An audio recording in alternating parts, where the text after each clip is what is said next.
Hello and welcome back to our channel. So today in this video we will be discussing about how to log in First National Mortgage. So without wasting much of our time, let's get straight into the video.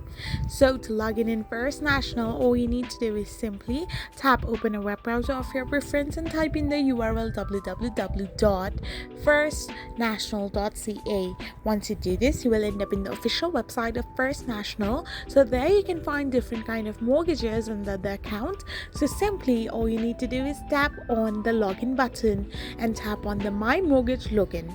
Once you do so, you will be redirected to this interface where all you need to do is simply type in your username and then type in the password of your account and hit the login button to get logged in into your First National Mortgage account. This way you can get your access back and enjoy surfing your First National Mortgage account.